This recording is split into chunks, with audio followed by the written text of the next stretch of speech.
SEO This Week, episode number 48. Hey everyone, Clint Butler here. And this week we're going to take a look at a growth hacker playbook to get more customers from your competition. We're also going to look at several articles that cover Facebook ad changes. Some of them are actually pretty cool. We'll look at some keyword research and how to use that on your site properly.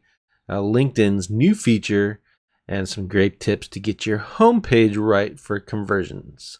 All this and more on episode 48 of SEO This Week.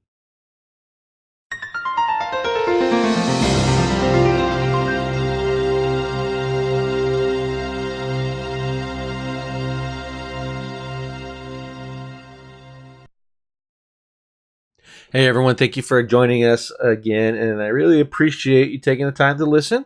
So without further ado, we're going to go ahead and get started. Not a whole lot of articles, but there are some pretty good ones, so I think you're going to enjoy this. First one is salesflare.com. It's the growth hackers playbook to stealing your competitors' customers. I don't go so far as stealing, but you can go ahead and scrape all of that information, target them with direct advertising inside of a AdWords or Facebook platform, and go from there. I think it's a pretty cool idea.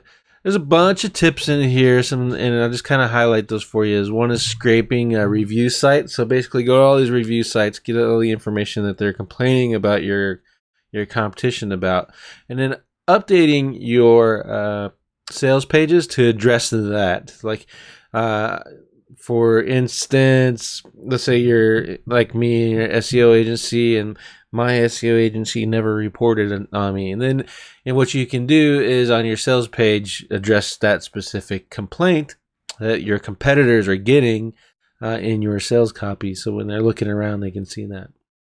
Next is tracking technology. We'll kind of scroll down here a little bit for that, just so I can see it. Again, scrolling and scrolling and scrolling. If you're looking at the video and you're listening to me rant, the reason I'm saying all this scrolling and scrolling is because this post actually goes beyond just telling you what to do. It tells you step by step how to do it, which is actually pretty rare these days. Most people are kind of parroting the same. You should do this. You should build content. You should create an editorial calendar. You should be on Facebook, etc. But in this case, this point actually goes into the step-by-steps on how to do stuff. So tracking technology is basically using remarketing. And then Twitter friends is the next one. Go in there and find the Twitter friends of your competition. Scrape all of them. You can either add them in Twitter or use some other tools, combine that and get their emails, and then add them to your targeted campaigns in Facebook using custom audiences. You can do the same thing on Product Hunt. You can find people who are sharing stuff on BuzzSumo, and then you can advertise using PPC on your competitor's brand name if you want to. All of that is all pretty good, quote-unquote, growth hackers playbook kind of stuff. I think you're going to be really interested by it. Again, this post goes beyond just telling you what to do. It actually goes and tells you how to do it using some tools. There is a couple of heady sections in there where you're going to have to use some data mining tools, but those are all free Chrome extensions that I even use, and I think you're going to enjoy it and find it pretty easy to do. Next is search engine land, is how to improve your SEO with user-friendly interlinking. One thing about this article, if you go into the link authority section, it reads, internal links have no direct impact on Google's algorithm. And then the very next paragraph, it says, with deep link from the home page or the cornerstone page, you instantly transfer previously earned authority to that web page. That piece will index faster and rank higher as a result. But that's contradictory statements. So the algorithm runs the index and it runs rank how positions are ranking. So to say that they have no impact on the algorithm is not correct. So I think what happened here is the author is just kind of lost, or was thinking of something as they were writing it and kind of got lost in the train of thought. That would be my guess, my assumption, because the rest of the page in this article is actually pretty good. Building on site architecture, which is commonly referred to as silos, in content links, where should you put your hyperlinks on the pages, the relevancy, call to actions, and if you should use no follow on your internal links. Here I'm going to say this, like, your About Me page, maybe your Contact Us page. If you want to kind of sculpt that, then I don't think it's going to hurt anything. It's actually might be beneficial to you if you have really narrowed down silos in your site. But for the most part, you don't want to follow your internal links anyway. It just doesn't really make any sense. And all your pages should be linking somewhere else. So it kind of just flows around through your site and passes all the juice it can, especially if you're running on a local site where these kind of silos and this silo architecture and internal linking can actually do significantly well without external links, or significantly reduce the amount of external links that you need. So it's a pretty good post. Check it out. I think you're going to enjoy it. Next is from pastem.com, and it's a new Facebook ads can target those who visit a physical store. So basically, let's say you go to a local restaurant. You have the Facebook app on. It's tracking you because you never turned off your GPS locator in your phone. It knows you're there, or you check in there. And now all of a sudden you are essentially now a retargeting audience for that restaurant. And they can send you ads when you leave. Thank you for coming. Send a trigger another one like 7 days later, offering a coupon, or trigger even another one that they create directly that offers a new dish or a new menu item they added, or coupons, etc. So I think this is really, really cool. But if you're one of those kind of people that are creeped out by remarketing as it is online, that's going to just, improve your sense of well-being. they're gonna be able to stalk you on the internet a lot more. So if you don't like that kind of stuff, get a new browser, a new Chrome, and turn off your GPS and stop checking in at locations. But otherwise, just know from a marketing perspective, it's awesome. I bet you 10-1 that those are going to convert really well. Next, we go into the Optin Monster blog. It's optinmonster.com. This is actually what drives our Optin forums on our website, along with several other people's, I'm sure. But the title is How the Advisor Coach Optimized Facebook Ad Spend Using Responsive Opt-ins. So the advisor coach, basically what they did is they noticed that they were having low conversions, specifically on mobile. So they created ads, and they used Optin Monster to create opt-in forms on their website that are responsive, that work well on mobile devices. And they saw an immediate increase in conversions because of doing that. Here's what I'm going to say. As a user of mobile devices, I hate filling out forms. So when they are optimized properly and they're responsive, it makes it significantly easier for me. There are some code scripts that you can put in there to kind of trigger the autofill, but really that's happening mainly in Chrome right now. I think there's some for Safari. I haven't looked for if you're targeting or trying to help out with the iPhone user crowd. But basically, you just gotta go through here and see that in the end, he increased his opt-in rate by 58.33% using these responsive forms when coupled with his ad campaign on Facebook. So that's pretty good. So if you're not using responsive opt-in forms, or you don't have a responsive website, then you need to get that in place as soon as possible. Next, we go to BuzzSumo. It's Facebook engagement for brands and publishers falls 20% in 2017. Basically, that is what it is. They changed the algorithm so brands and pages get less exposure in the news feed, and they're even tightening up even more to make sure that you're actually engaged with the content that is in there. And if you're not, then they kind of rotate it through. And it's creating a significant pay-to-play system for them inside of Facebook. It's not new. This is something that's been going on more and more, and they're just kind of ratcheting it up and ratcheting it up and ratcheting it up as it goes.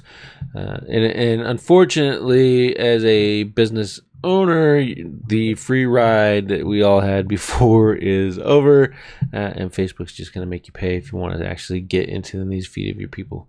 There's a lot of data in here. I shared this post just for the data to see that really that's the end point. It's time to, if you want to leverage Facebook, and you should all be leveraging Facebook, then it's time to pay to play.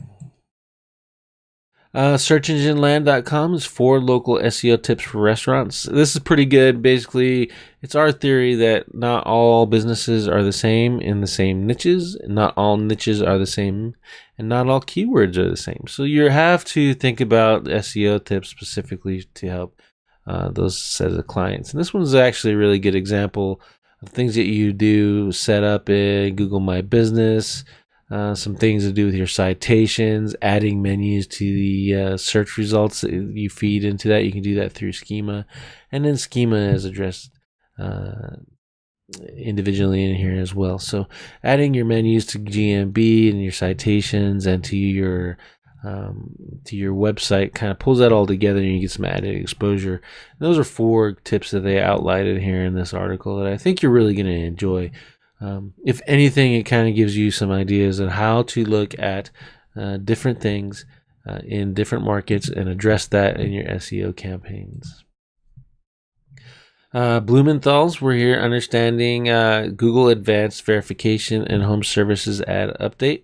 So the things that I looked at in here is the some cities that they're going to launch it in, or new categories in 2 new cities of San Diego and Los Angeles.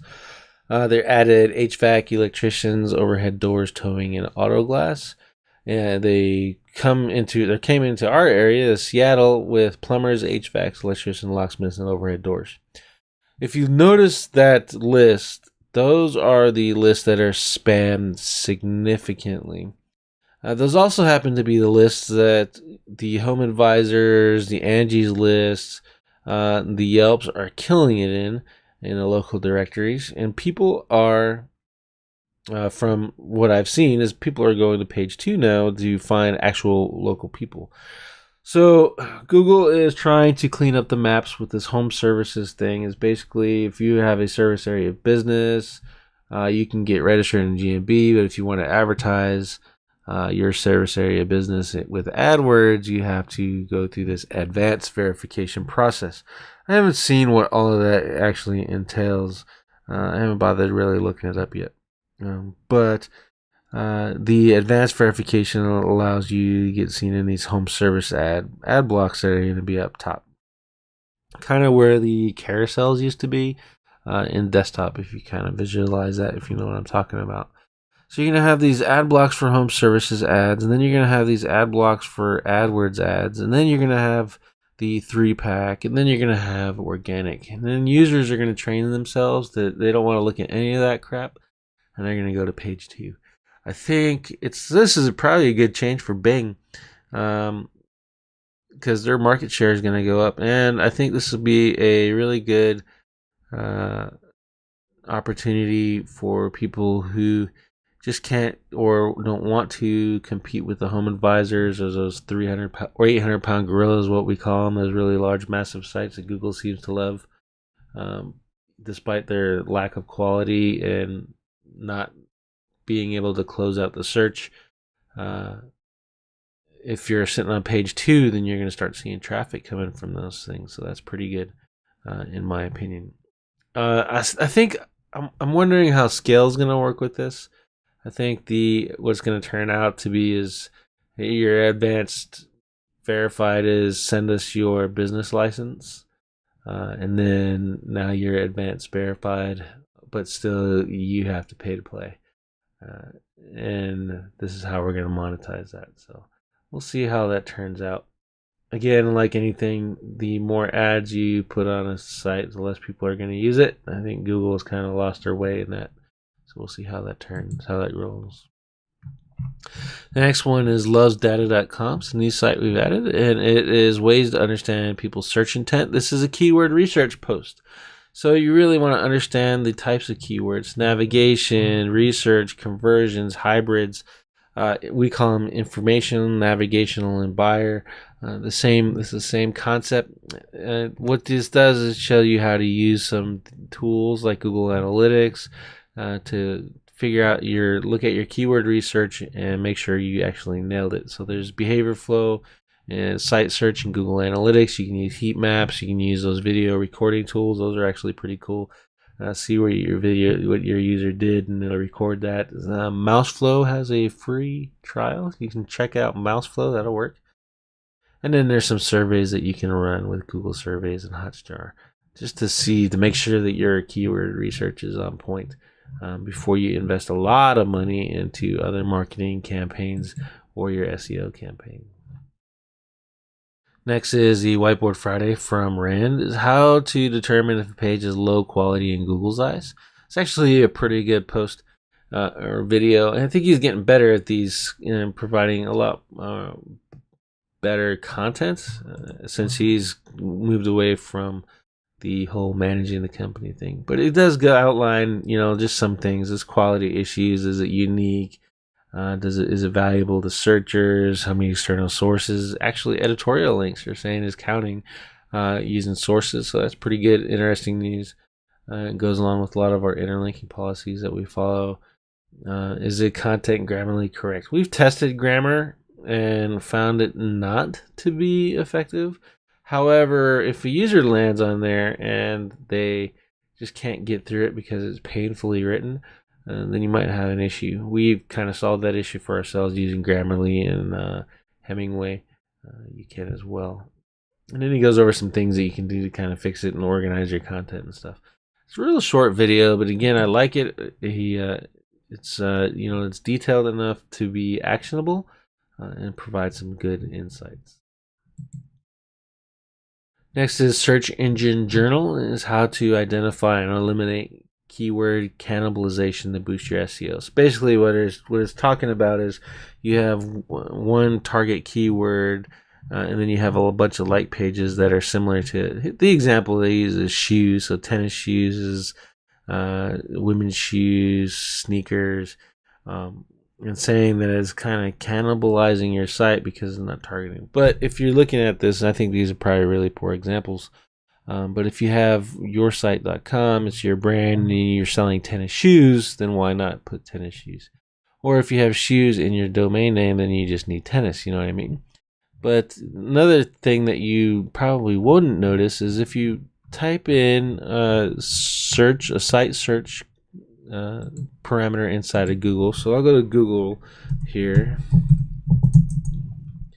and we want to look at our own website. Let's go site Digitaleer.com, and then we want to put in exact match search terms one of our pages. So in this case, we're going to do the on-page SEO because that kind of applies. This is our on-page SEO guide.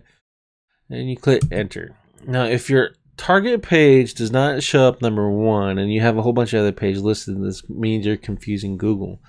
So what you do is you go in there and all those other pages that are outranking your target page, you link in the first paragraph, preferably in the first sentence, to the target page. And that takes care of that, and it boosts this right up. And you can see here we have tags and other stuff. That's from playing with our tags and whether we wanted to keep those indexed or not. We changed all that, so now those are no index. We'll just wait for them to drop out. And that'll clear this up significantly. And you'll see that our page optimization service, and then one of the things here is linked to, but we've updated the links inside of that as well. In order to create what we think is probably good. I think this is a great tip, especially when you're dealing with local stuff, and you have like chiropractor Seattle, for example. You put chiropractor Seattle in there, and you have 15 pages all about chiropractor Seattle, and your target page is at the bottom of the list. Now you have 15 pages that you link to that number 16 page and boost that right up. That's a great tip for local optimization and just eliminating keyword cannibalization. Where that link? Here it goes. He talks about some other stuff, cleaning out your old web pages that you don't need anymore, all that other stuff. Really, that's it's good, especially if you have a larger site. You want to clean all that stuff up and get rid of your trash posts that aren't bringing you any traffic anymore. But you can use those for internal links, and I kind of prefer to do that than just remove them altogether. You can adjust your sitemap. Google's going to know and be smart about it too.